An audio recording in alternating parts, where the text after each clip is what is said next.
Hey, how's it going, you guys? My name is Demize, and today we have a few new spoilers and some old ones as well to talk about for the Terraria 1.3 PC update, so yeah, let's get to it.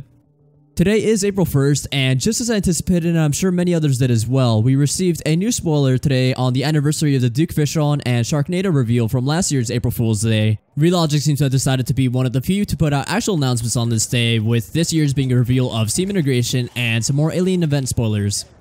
Now, what exactly is Steam integration? Well, as you can see very quickly in this video, they have actually now integrated the Steam invite system into Terraria, so you can simply invite people from your friends list to your server, which means you no longer have to input the IP address and port number to join a game, although I'm sure that will still be an option.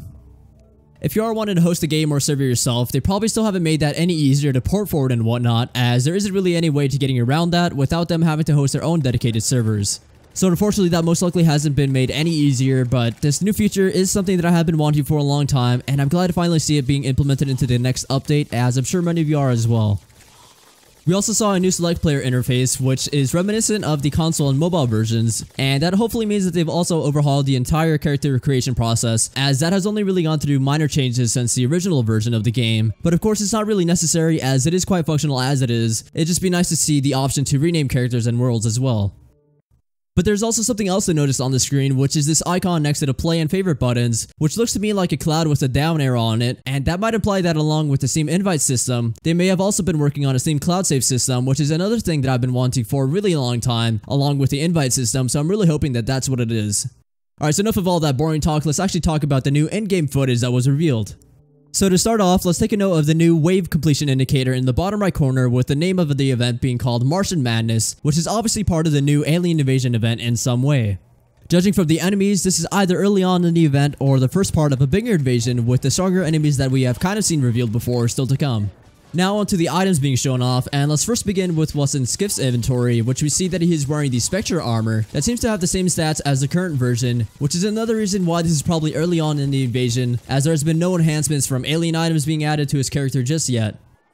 And also, before anyone asks, the accessory all the way in the bottom is the frozen turtle shell, which has been in the game since the 1.2 update, but what is new on his character is the negative dye he has applied, which is why the Spectre armor looks slightly different in-game, and yeah, it's just cool to see another of these new and creative dynamic dyes that are being added to the game. Next, let's take a look at his hotbar, where we finally get to see the Shadowflame Hexstall that we saw in the previous spoiler in action, and it does seem to consume mana, but what really starts to eat up his mana is the laser machine gun, which is apparently going to be a mage weapon, and while it does have a high rate of fire, you run out of mana very quickly, which causes him to switch over to the Meow sword, which we've seen a couple of times now.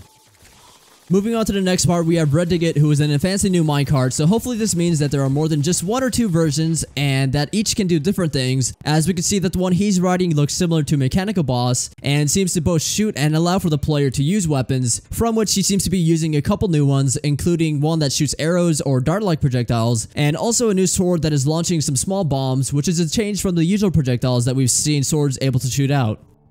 And let's also briefly touch on the actual alien enemies themselves, which for the most part seem like pretty basic level guys with simple attacks, but the coolest ones are the tripod looking ones, which are most likely a reference to the fighting machine from World of the Worlds, and we also see flying saucers in the background, which isn't much, but it just looks kind of cool and adds to the atmosphere of the invasion event, I suppose. That's pretty much all that I was going to talk about for these spoilers, but there's obviously some small things that I didn't mention, like the spinning coins on the floor that we've seen before, or the weird green spores that are floating around on the ground, and also the fact that the enemies are dropping Christmas-themed hearts and mana stars for some reason, even though it is April, so unless they wanted to change the date on their PCs for the heck of it, we might be seeing some way of switching between endgame holiday events, which would be cool for farming the Halloween and Frostmoon events, of course. So now with these new spoilers out of the way, I'm going to quickly go over some of the previous ones that I haven't discussed just yet, with some hopefully more educated speculation now that we've had this revealed today. About a month ago now, we had this image revealed during GDC with silhouettes of what looks like a new invasion event and enemies, but now with seeing today's spoilers, it kind of confirms my suspicions that these might be for a Cthulhu related event, as the enemies don't look very alien-like and obviously don't look like the ones that we saw today.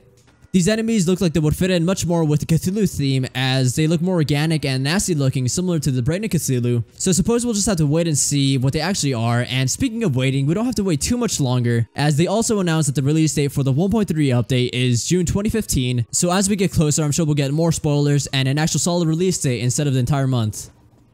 So I think that'll do it for this video. Let me know what your own thoughts are on these spoilers, and if I missed anything, as I usually do, down in the comments below. But yeah, as always, if you enjoyed the video, make sure to leave a like and subscribe for more videos, and yeah, have a nice day.